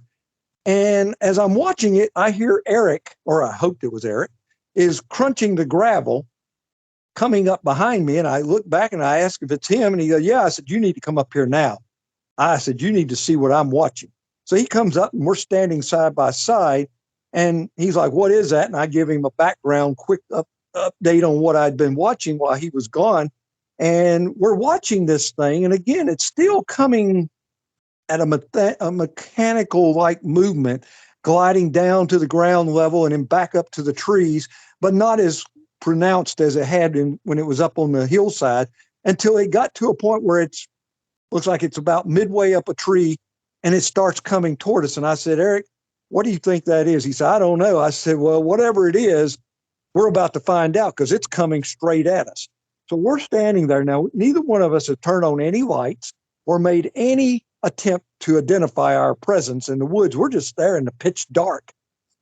And this thing comes gliding in the air slowly but steady. And it's not weaving or doing anything. And as it got, I can tell this clearly because I measured it later when I was back up there another day. It got to within 60 feet of our location, and it was about 25 feet in the air. As it's coming to that distance and that height, we can clearly see it. Both of us can clearly see that and I say this, and I think I said it in the Small Town Monsters interview, is if you were around in the 70s, as I was, there was these lava lamps that people bought, and they had this mass inside of them that would heat up as plasma, and it would go to the top and come back down, and it looked like there was movement or motion inside the lava lamp. It was just something that the 70s created with all the hippie movement and everything. And this thing had something going on inside this vertical probe side of it that was like a mass, like lava or plasma that was moving inside the structure of it. And then Eric noticed the tail of it, the bottom of it was like a tail. He said, do you see that? It looks like something on the bottom's whipping like a little tail. And I did. I noticed it. So it's coming, and it stopped. I mean, we haven't moved. We're quiet as a mouse. We're standing there, and it's hovering right at the edge of the road. There's like a cul-de-sac road there made out of gravel and dirt at the end of this 2-mile drive into the woods. And it's hovering, just stationary, and except for the plasma motion inside of it. And before I knew what Eric was about to do, he had this military grade flashlight on, kind of like the one you have, that's got like 5,000, 7,000 lumen capability. He said, I wonder what it'll do if I hit it with a flashlight. Well, he pulls his flashlight off his clip on his hip, and he hits this thing broad beam with a flashlight beam. Now, we didn't know what the heck was going to happen, but this thing, as that happened, this is all instantaneous. As it started gliding just barely, this door, that's the best I can say. It looked like something off of Star Trek or some sci-fi movie. This portal, this door, but it looked like a real physical mechanical door, went up, and it was a rectangular shaped door opening. And you could, at the angle we were standing in the road, you could see the opening, and that would have been on the far wall and I've been in so many Navy ships and submarines and stuff that they use that pea green, moss green color inside all these ships. That was the color of the wall that was away from us. And there was a bright, very bright light, brighter than Eric's flashlight, coming from the inside of this opening. And you couldn't see anything else. You couldn't tell what kind of structure it was. And this probe or whatever it was glided in, and when it did, the door slid down instantly. And when that happened, then it was like if you ever strike a welding arc and you get sparks off of a welding rod, all of these sparkles of energy, electric energy, came floating down and then faded away, burned away. And then we're standing there after he turned his flashlight back off immediately. We're standing there in pitch darkness again. And I'm like, Eric, what in God's name did we just witness? I said, how are we going to tell anybody about what we just saw? And he goes, Dwayne, I don't know. I said, well, this is crazy. I said, that shouldn't have happened. What in God's name was that doorway? And we walked over there and we're shining, we're looking, we aren't seeing anything. So we went back and we sat down and we're talking about it. And I'm catching him up on details of everything he hadn't seen. And 15, 20 minutes or so go by. And I said, we were here for Bigfoot. We'll have to figure that one out somehow, but that's done now. It's over. So I get back up and I'm going to go back to the tree that I originally was going to do the wood knock on that I spotted the first time the orange orb is over the hillside and out at a distance. And when I walk over to that tree, there's the orange orb again, exactly where it started from. And I said, I looked back over after a minute or two at Eric and I said, you need to come over here now. It's back. And he said, what's back? I said, the orange ball is back where it started and we're going to watch it together. So he gets up and he comes over and we're standing side by side. And I actually got kind of behind him. I said, I want to see what you see. You see what I see. If it moves left, we both see it move left. If it moves right, we both see it move right. If it changes shape, we both see the same thing. So we're standing there in total darkness and here it comes. And it took it about 40 minutes coming directly in our direction. And like I tell people, it looked like the scene out of Wizard of Oz when Dorothy lands in Oz and the good witch comes off the hillside and that orb that they had in the movie is swirling and coming down the hillside and becomes the good witch. This was doing that sort of swirling, except not as pronounced as the movie. It was that kind of motion. And until it come up to where I figure it was 75 feet or less from us. And it's about 3 feet in diameter and it's sunset orange and it's just hovering in front of us. And we're like, talking to each other, whispering. And I said, Eric, what do we do? We go out there and what do we do? I don't know, Dwayne. And we're just whispering. And all of a sudden, for reasons, it just took a right turn and started gliding to our right. And there was an outcrop rock, or is a outcrop rock ledge that's off to our right. And it started navigating that ledge until it dropped over the backside of it and disappeared. And I'm standing, we're in the dark again. And I said, Eric, we need to follow that. And he said, Dwayne, I don't know about you, but I don't feel good being in the woods anymore. I don't want to be here. I'm going home. And I said, well, I'm not staying out here with something I don't know what I'm dealing with. So we left and it was about 10:30 at night. And I've been back several times since then with other people and never seen any more evidence, or no one else I know who's gone up there has ever witnessed that orb in that area. It was really fascinating. Yeah. You often hear that orbs are associated with Bigfoot activity, paranormal activity, and UFO activity. It's a strange thing. I've seen it before, and I've seen it associated with Bigfoot activity. So it seems to be in every category. It's intelligent, and it observes you. It comes into people's rooms at night. So I don't know what it is, but it's definitely a thing. Felt we were being observed, even though we hadn't made, the first time we had not made our presence known, but the second time it would have known we were there. And I felt like we were being observed, but it didn't, obviously it didn't harm us in any way. And close that out. And then we can just kind of get off of this.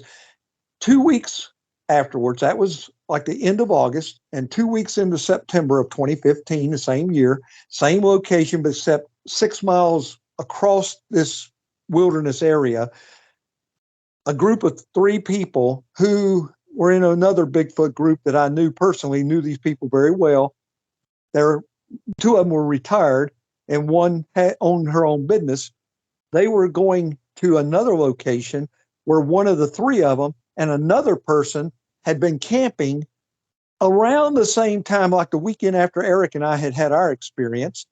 And while they were camping in this wilderness, in this woods, Quebec Run wilderness, they had rocks thrown at their tent. They had heard tree snaps and what sounded like a wood knock. And one of them had asked these other 2 people to come up with them on a weekday and go to that location and help them look for evidence, see if there was any tracks or any tree structures or anything. So as they're coming into the driving on the main road, secondary country road, into the wilderness area, going opposite of where Eric and I had our experience, they start seeing these very classy looking cargo vans, trucks, pickup trucks, extended cab with the nice canopies on the back of them. No insignia, no identification of who these guys were. And there are guys in the back standing there in camo, they're in blue camo jumpsuits, and they're putting these massive backpacks on. And they're just ignoring these three people as they drive by in the car. And then they go around the curve. There's another truck, identical drab greenish color, same exact setup, more people, same looking guys, same everything. And before they got down to the trailhead, they passed three of these trucks total. And when they get down to the parking lot where they were going to start their hike at, there was a Ford truck, and the same experience was happening. These guys are putting these gigantic, long, elongated backpacks on, and they look like military guys. And they're ignoring them, the guys that I know. And the one guy, he's very open. He'll say anything to anybody at any location. He gets out of the car, walks up, and it's a guy. It's in civilian clothes in the driver's seat. And he says, "What are you guys doing here? Where are you from?" And again, this is a state park, and it's very well marked and mapped, and everybody knows where this park is, but there's some very remote locations that are dense, and we always go in off trail. So we go places where most people don't even bother to go, but there you can go in and pretty well follow the whole, it's like a 10-mile square area, 7,000 acres, I think it is. And it's, you can navigate it without a map if you need it to. So this guy, Fred's his name, he goes up and asks this guy, "What are you guys up to? What are you doing here in the woods? Who are you?" Well, the guy didn't speak to him at first. He kind of ignored the guy.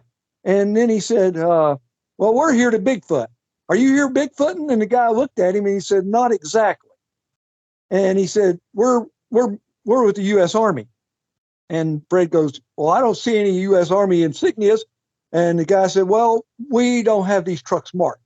And turned out one did. They saw while they were walking around that it had U.S. Army, a vanity plate on the front of that truck, but nothing else, no numbers, no signal numbers, no anything. And these guys in the back, they didn't look American. They looked like they could have been Russians. They were big guys, and they never even looked at Fred or the other two. And they put these massive backpacks on. Well, like I said, everything is marked in there if you're not familiar with the area. But these guys went straight into the woods. No trails, nothing. Just three of them took off, according to Fred and the other two people, and they just disappeared into the woods. Well, Fred and Greg and Marie, they end up going ahead and doing their hiking down to this location, and they never saw any of these military guys the whole time they were in the woods or heard anything. They come back about an hour or so later, and all the trucks and everything are gone. So they didn't think much about it. So they get in the car, and Marie, owning her own business, she wanted to check in with her employees to see if anything happened while she was not there. And she had just bought a brand new tablet, and she couldn't get a signal. She couldn't get her tablet to even turn on. And she thought that was weird because it was brand new. So she waited till they got out of the where they were in this little low-lying area, and they got back up where they all had signals on their phones, and she couldn't get her tablet to operate. So she ended up going back down to a place called Uniontown, took her tablet to Verizon where she had bought it, and they took it and troubleshooting. They said, "Where did you have this device at?" She told them, and they said, "Well, it's no longer working. Something with high energy has destroyed this tablet. It's trash, and you're lucky you have a warranty. You'll get another one." And they gave her another tablet. So we don't understand if there was any association with this military group, but they were from Fort Bragg, is what this civilian guy said, and said that they were training to do mapping and they had been training in Dawson, Fort Dawson in West Virginia for a couple of weeks, and then they drove up to Quebec Run. That made no sense whatsoever, and it was kind of odd that it was only two weeks after Eric and I had our encounter with this orb, and they didn't make sense because they had to go through George Washington National Forest, and they had to go past Shenandoah National Forest, which would have been federal land for them to do what they were doing. And when I asked the Game Commission later, because I got 2 Game Commission officers that I know, why would they be on state game lands? They said, we don't know, and they shouldn't be. So were they there because of the orb? Were they there because of the Bigfoot sighting? We don't know, but it was very strange. And, when you hear about stuff like that and these people being, credible and good friends of mine, it makes me just go, huh? Yeah, absolutely. There's a lot of strange stuff going on out in the woods. All right, Dwayne. Well, I think we're getting towards the end of the episode, and I really do appreciate you sharing all your accounts and reports that you followed up on. Well, you're mighty welcome, Miguel. It's a pleasure talking to you. I enjoy following you on the YouTube channel. And if I may, I'll close with saying Bigfoot research is not for everyone, and everyone has a different reason for pursuing this field of study. It's a decision that each person will have to make for themselves. And folks, I have been doing it for years and spent a lot of time and a lot of money doing my research and having very fascinating experiences. So I suggest give it a try, go out there, keep an open mind, and most of all, just remember to have fun. Yeah, absolutely. And be safe out there. Yes, absolutely. Okay.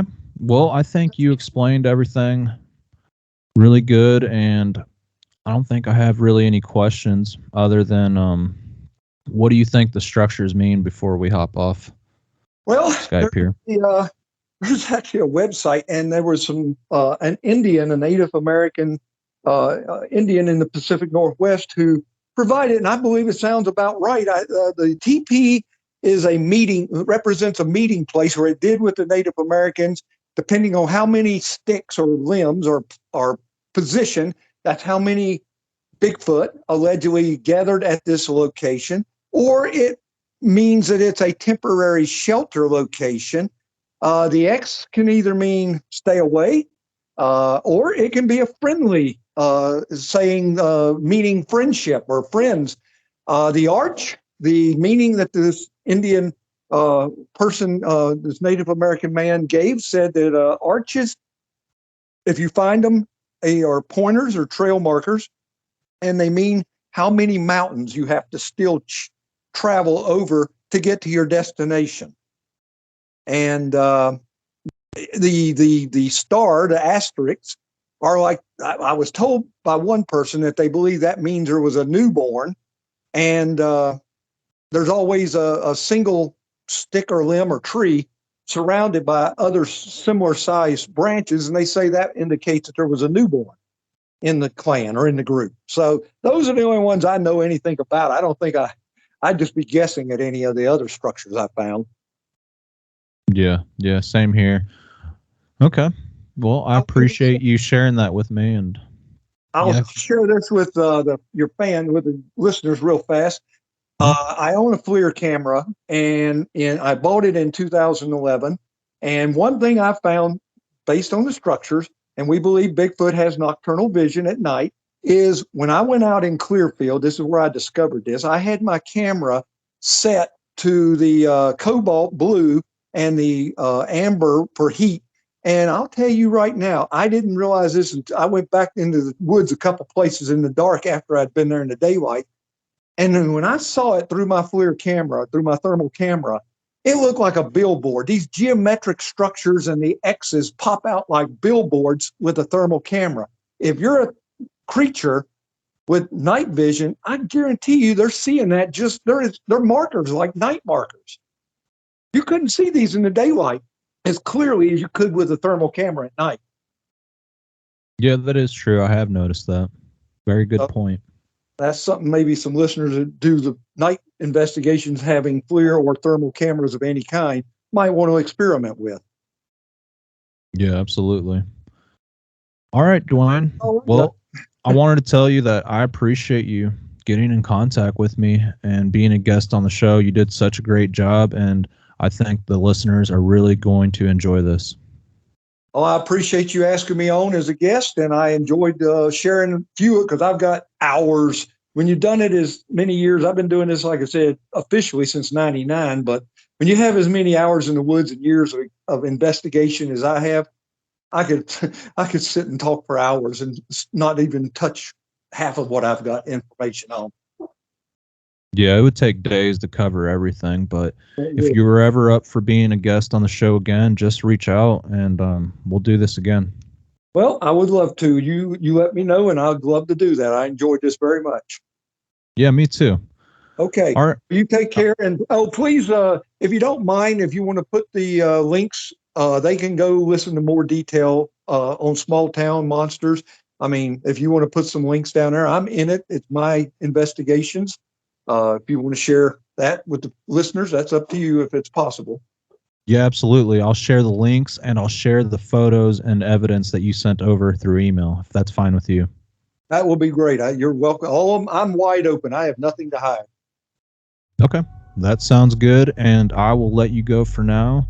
And it was a pleasure speaking with you. Same here, my friend. You have a good day. Yeah, you too. We'll be in touch soon. Definitely. All right, take care. Bye. Take care. Bye-bye. All right, I hope you guys enjoyed Dwayne's information that he had to share with everyone. And I really found it fascinating just because I've had a lot of the same experiences. So I was really able to relate with Dwayne's encounters.